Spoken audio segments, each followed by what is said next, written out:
Hey Anne, how are you? Hi, how's it going over there in Spain? It looks wonderful. It's You look all beautiful. cool and rugged up. Yes, it is. It's the middle of winter over here, but it is So 8 o'clock in the morning, or nearly 8 o'clock in the morning, and the sun is just cool. coming up. So beautiful winter's day here in Spain.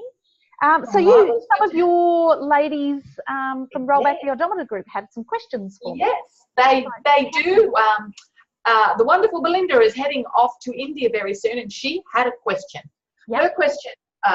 Her question was, as she's traveling, staying, I think we basically covered staying healthy, sleeping in all the different beds.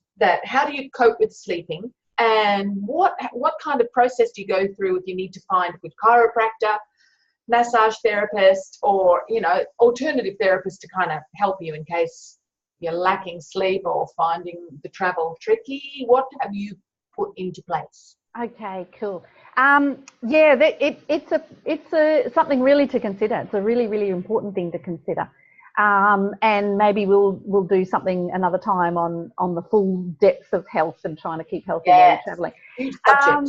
It's a really big subject, and it's really important, especially for me. I mean, even more so than Belinda in some ways, because obviously if you're going on a holiday for a month or a few months or even a few weeks or whatever, you don't want to wreck your holiday. But for me, I do this all the time. So if I destroy my back, I suddenly don't have a life. I don't have a home that I can retreat to. I mean, if you seriously injured yourself, you're going to destroy your holiday, which isn't great, but you're going to go home and get yourself sorted. I can't do that. So I don't have a home. So I'm just kind of stuck, and I'm often stuck in someone else's house, and they want their house back, and I'm going, I can't get out of bed.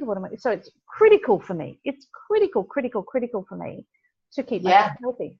And I have had lower back issues in the past, and some shoulder issues and things like that. So I work very, very hard. The number one thing I would say is get healthy, like now, and get fit, particularly core strength. Particularly core strength. I'm not talking about, you need some arm strength, you need leg strength for walking and hiking, and you need arm strength for your luggage. So you need this overall strength, very functional training. You need very functional training to be able to lug things around and move. I would suggest gym training is very important from a strength perspective, but get to a functional gym, because if you are just lifting weights, like dumbbell bicep curls, you don't do that. You don't do things in isolation. You need to be able to know how to pick up a dumbbell safely, move it from here, stack it up over there, put it over here, lift it and shove it into, bulky packages. You need to be able to put your suitcase into a bus thing. People are not going to help you up and down the stairs. They are not. I know that people think that they will, but I have been loaded with a backpack on and a big suitcase, and in London, you're so small. There's not elevators and there's not escalators, and you're going up and down, 3 and 4 flights of stairs, and you're in apartments with no lifts, and you're on the 5th floor, and you've got to get your luggage up there. So, wow. And you're dragging luggage on cobblestones, and you're doing all of those things, which is a twisting motion. It's a lateral motion while you're moving across, and you only have to jolt yourself a little bit, and you can do yourself an injury. So you can't just pop up the week before you're going traveling going, I probably need to get a bit fitter, or most people go, I want to lose weight so I look good in a bikini for my holiday. That's the least of problems. That is serious. That's the last reason. That's the last reason. So number one is beforehand, you need to, like for life, you need to be healthy, and you need to be fit. And core strength is a kicker. Functional core strength. Go and park your car at the other end of the supermarket and carry your shopping back to the car, because I have to carry my luggage, sometimes my shopping, 5 kilometres from the local supermarket to bring it home. So if you don't know how to do that, you're in trouble. And doing it in the shopping centres in Brisbane or wherever is going to get you used to that, as well as the heat factor. If you're going somewhere like India, you're going to have to do that in the heat. You don't really have a choice. With your backpack and your suitcase, and you need to be using that. So training in beforehand is critically important. Core strength, Pilates, yoga, critical. And you must maintain it while you travel. So when I travel, And once again, I'd love to get to gyms more regularly. I simply don't, for a whole host of reasons that I won't go into. But yesterday I went to the beach, and when I come back from the beach, I got my little backpack on, it's got my towel and everything in it, and I come back off the train because it's quite a way away. And then, so if it's 3 kilometres away, I will walk it nearly every single time. I don't even try and catch public transport because I need to stay fit. So I will walk it. And when I came off the train, there's an escalator and a set of stairs. I will take the set of stairs every single time, and I will even with all your suitcase, your bag, everything. If I've got my heavy suitcase, if I have my cabin bag, I will normally take the stairs. If I have my heavy suitcase, I will opt for the escalator as much as I can because I want to protect my back. Let's not be stupid about it if we can. But, you know, you're going to have to do it without a lot. And when I do, it is not rushed. I always give myself enough time because you do not want to have to run for a train with all your luggage. That's when you will injure yourself. Trip over. You don't want to have to go, quick, I've got to grab this. I have to do a quick jerk, twisting motion, and you're gone. So if you miss the train, you miss the train. That is better for you to miss the train and miss your day's accommodation and miss everything than to injure your back. So I am conscious of it. When I'm carrying my big luggage, I am situationally aware every single moment. If I am trying to get to a train station quickly and I'm on cobblestone, suddenly my wheels will hit a pothole or something, and suddenly I go, and it jolts me, and I go, oh crap.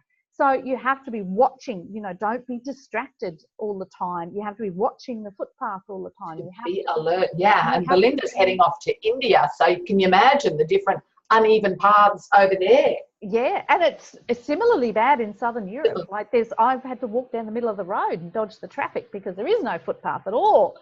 So yeah, you need to be situationally aware all of the time. You always need to be thinking, I need to protect my back. Of all things, you know, you can actually, even injuring your hand. One day I bashed my hand on something, and then having to carry my luggage was a problem. So, but you can survive. That normally heals a lot more easily than your back does. So you have to be aware of that. Different beds, yes, you're going to be in different beds all of the time.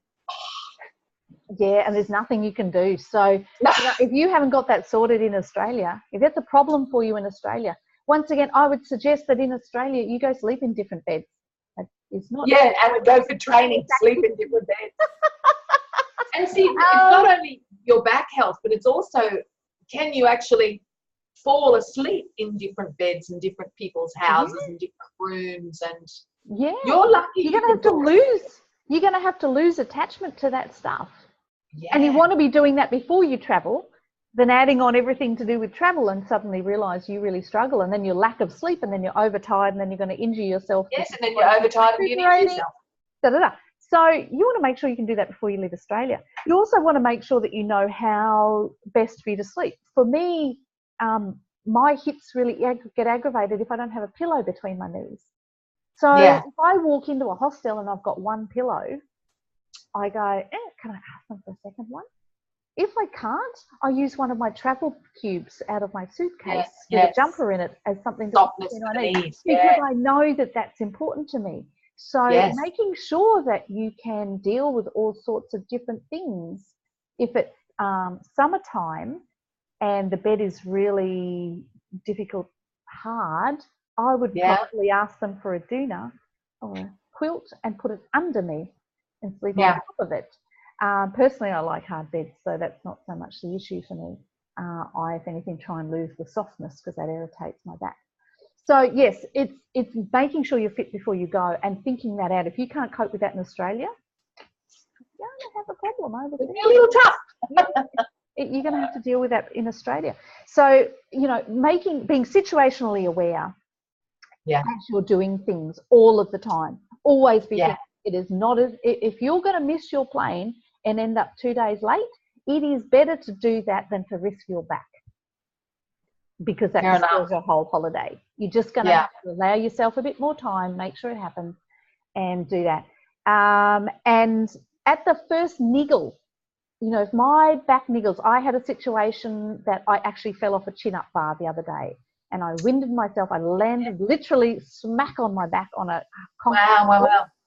and it hurt, and I hurt my foot. Now I just went, okay, I was planning to go out and sightsee today. It's not happening.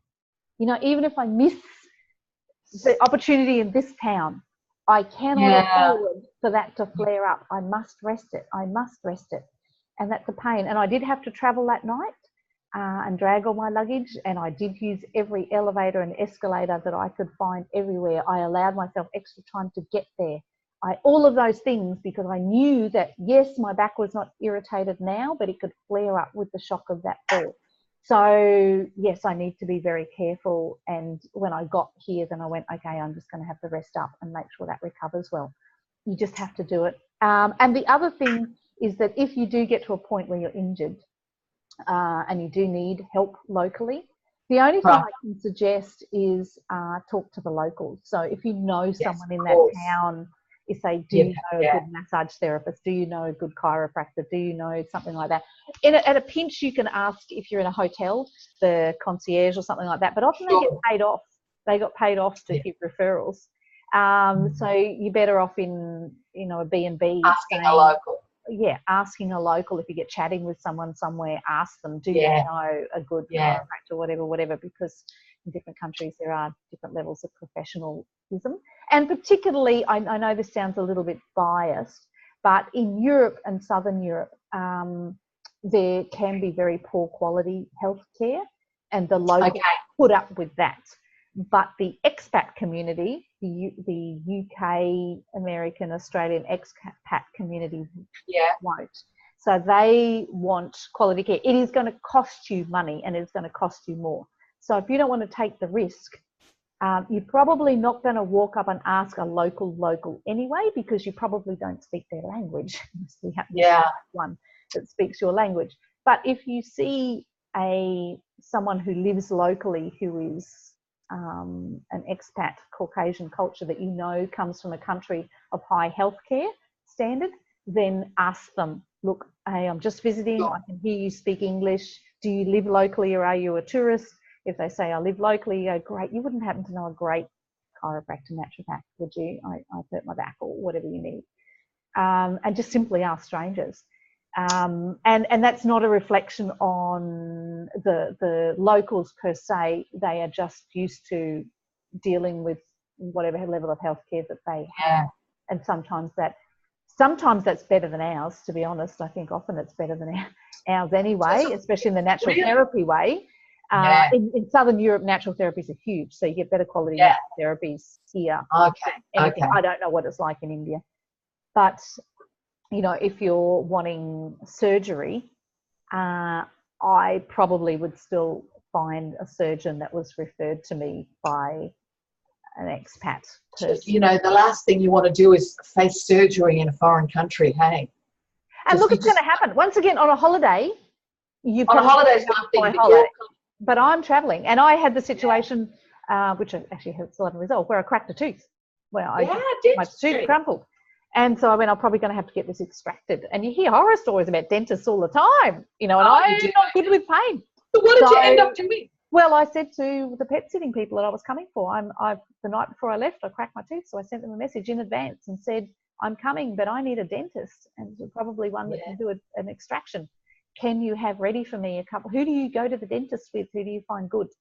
And she went, well, I haven't actually been, but my mum has. And she got that. So it was ready for me when I arrived. So if you know that did you have to have an extraction? Did you have to have it out? Actually, it's not hurting, so I haven't even dealt with it, which is really naughty of me. I have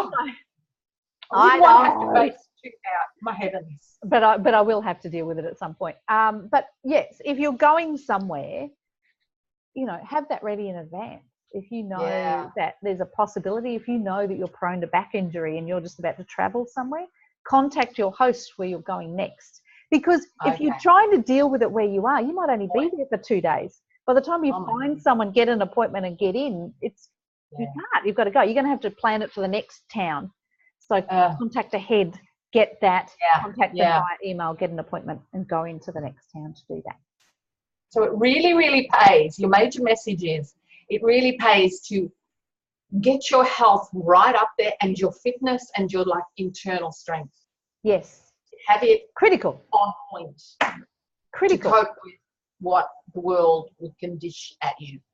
And that is true. And that is true for life in general. I mean, the reality is, for me, of course, that's true for life in general. It's just that we can handle the consequences when we ignore it, as most people do, and we often do. If you ignore it in the rest of life, you've got healthcare, you've got your local doctor, you just put up with it. You can't ignore it when you're in your situation. You can't ignore it. And even if you're on a holiday, you don't want to destroy your holiday. You actually have to plan, and as you should do for your life in Australia or America, or wherever you happen to be, and do that in Europe or India or wherever you're going. You actually have to be prepared for it because it's more difficult. Yes, plan in advance, maintain it while you're there. At every opportunity, if you're doing long distance travel, you know, you need to be, I literally get my bags if I can't get to a gym, and I will get my cabin luggage and I will be doing overhead presses with them, and I will be doing whatever, because if I've had 2 weeks in a town and just use my legs for walking, 2 weeks is a lot of loss of strength, especially when you're over 40, when you suddenly have to lug everything again. And it is, when you're backpack and you throw it up over your back and you twist it. It's amazing how fast you lose your fitness, hey? You lose your condition when we're over 40, over 50, over 60, which we shall not talk about. But you do. It's amazing how fast you lose it. Yeah. So getting it before you go, maintaining it while you're there, and then being completely situationally aware when you are doing the big stuff in particular. But anytime, if you pick up a little backpack just to go to the beach and you throw it up over your back with that twist, you know, every single time I'm taking care, I'm trying not to thoughtlessly, you know, live and be in the moment and be situationally aware of everything that's going around you. Yes, mind. Very, very good tips. I liked this session. That was really good tips. Okay. So, well, leave it at that. The odometer, I hope you guys got loads out of that. Terrific. Thanks, Anne. We will talk soon. Bye. Thanks. See you now.